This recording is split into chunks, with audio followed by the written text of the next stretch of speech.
Hi friends, मैं पंकज कुमार आपका स्वागत करता हूं अपने चैनल स्टडी पॉइंट एग्जाम में। और आज के इस वीडियो में हम बात करेंगे आज का मोस्ट इम्पॉर्टेंट करंट अफेयर के बारे में। अगर आप किसी भी गवर्नमेंट एग्ज़ाम का प्रिपरेशन कर रहे हैं तो डेली करंट अफेयर देखने के लिए चैनल को सब्सक्राइब करें और बेल आइकन प्रेस ज़रूर करें। यदि जो भी मैं वीडियो अपलोड करूँ तो सबसे पहले नोटिफिकेशन आपके पास पहुँच जाए। तो शुरुआत करते हैं आज का करंट अफेयर के बारे में। तो कल के प्रश्न का उत्तर बताइए। तो कल का प्रश्न है, हाल ही में अंतर्राष्ट्रीय योग दिवस कब मनाया गया है? तो इसका आंसर होगा 21 जून। 21 जून को अंतर्राष्ट्रीय योग दिवस मनाया जाता है। इसका थीम है yoga at home with family, यानी कि घर में रहते हुए अपने परिवार के साथ योग करें। तो अब हम बात करते हैं आज के करंट अफेयर के बारे में। तो आज है 24 जून। 24 जून से रिलेटेड करंट अफेयर हम देखते हैं। तो आज का पहला प्रश्न है, हाल ही में अंतर्राष्ट्रीय विधवा दिवस कब मनाया गया है? तो ऑप्शन है ए 20 जून, बी 21 जून, सी 22 जून, डी 23 जून। तो इसका आंसर होगा ऑप्शन डी 23 जून।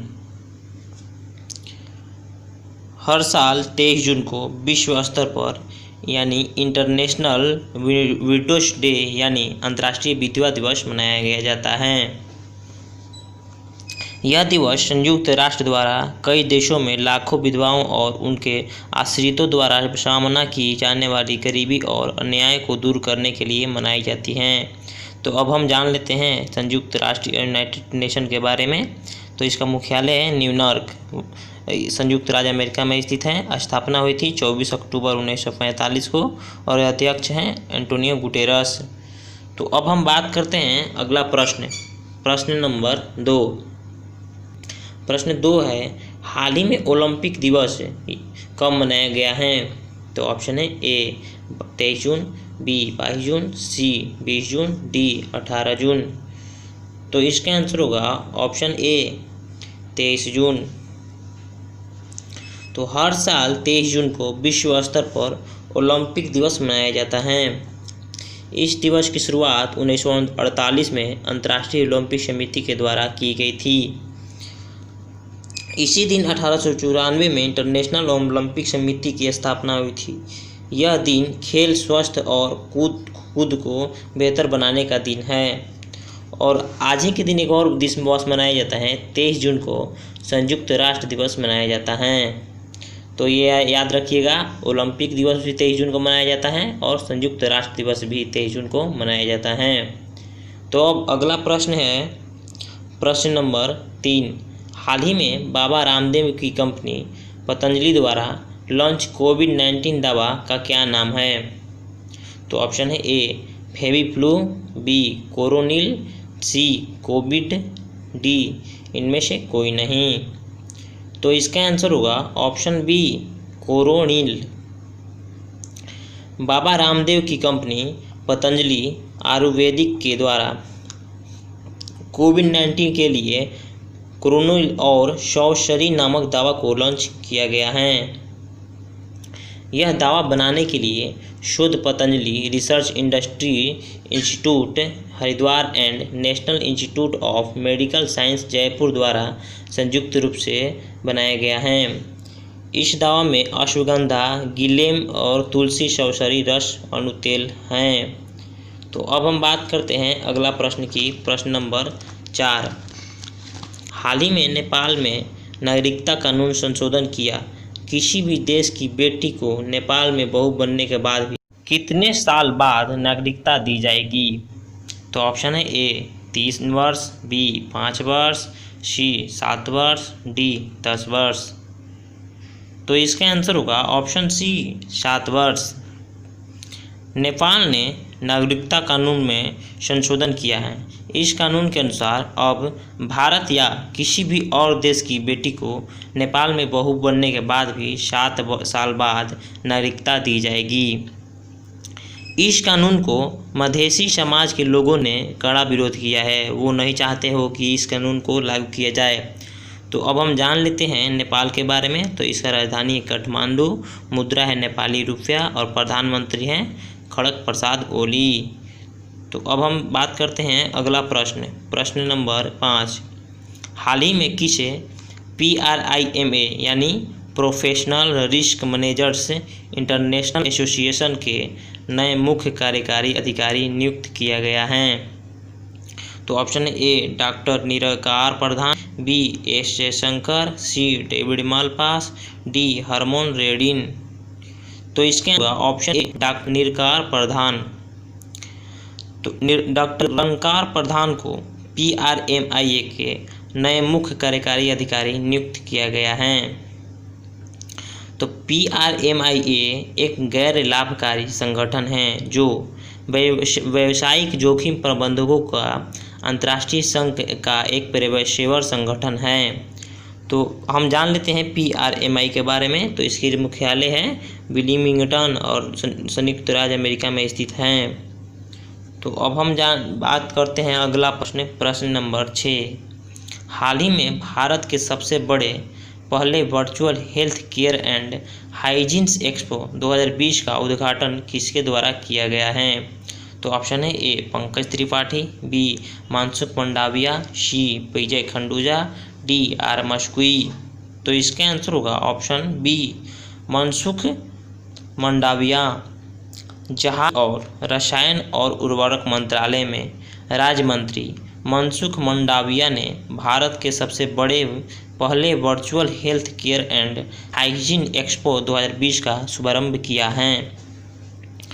इस एक्सपो का आयोजन federation of Indian chambers of commerce and industries यानी फिक्की के द्वारा किया गया है। तो केंद्रीय रसायन एवं उर्वरक मंत्री कौन है? तो इनका नाम है BD सर्बानंद गौड़ा। तो अब हम बात करते हैं अगला प्रश्न, प्रश्न नंबर 7। हाल ही में किस WWE रेसलिंग चैंपियन ने वर्ल्ड रेसलिंग एंटरटेनमेंट से संन्यास लेने की घोषणा की है? तो ऑप्शन है ए रोमन रिंग्स, बी ग्रेट खली, सी अंडरटेकर, डी जॉन सीना।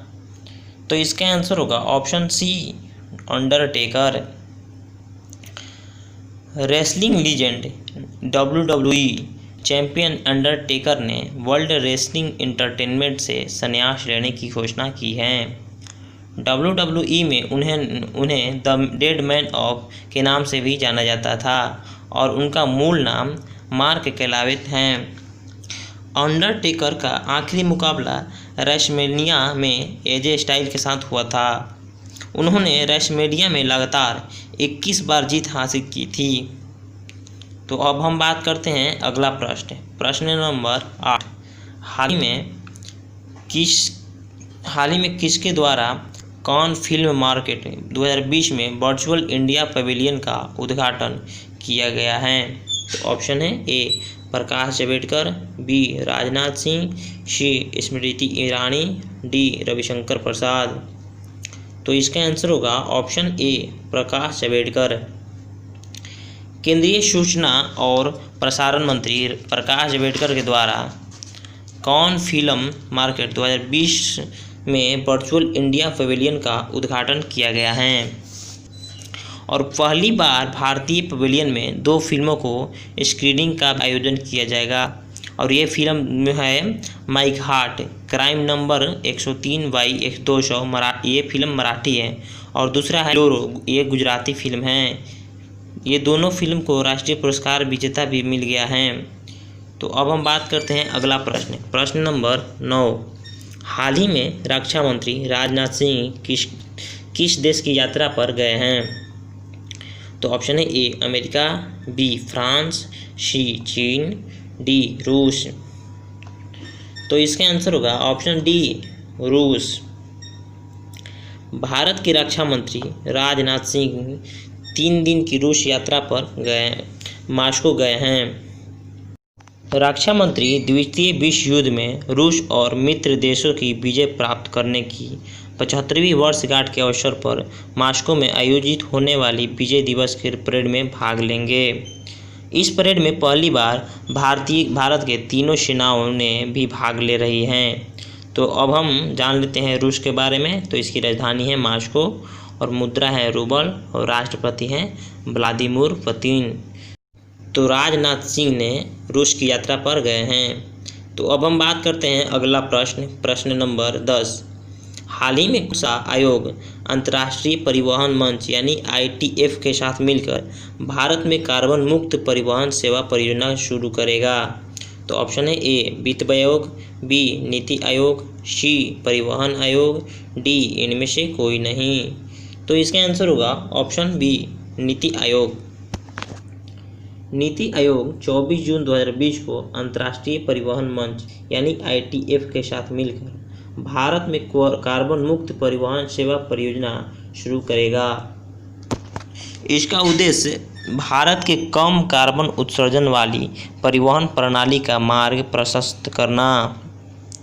तो ITF के प्रमुख या महासचिव यंग ताई किम और नीति आयोग के बीच मुख्य कार्यकारी अधिकारी अमिताभ कांत 24 जून को सार्वजनिक रूप से इस परियोजना का ऑनलाइन शुभारंभ करेंगे। तो अब हम बात करते हैं आज का सवाल का। आज का प्रश्न के आंसर आप कमेंट में ज़रूर बताइएगा। तो आज का प्रश्न है, हाल ही में किस जिम्बाब्वे में भारत का अगला राजदूत के रूप में नियुक्त किया गया है? तो ऑप्शन है A Vijay Khanduja, B Rahul Srivastava, C R मक्सुई, डी रवीश कुमार। तो इसका आंसर आप कमेंट में ज़रूर बताइए और आप लोगों को ये वीडियो कैसा लगा कमेंट में ज़रूर बताएं और वीडियो को लाइक सब्सक्राइब शेयर कमेंट ज़रूर करें। और आज के लिए इतना ही। Thank you so much.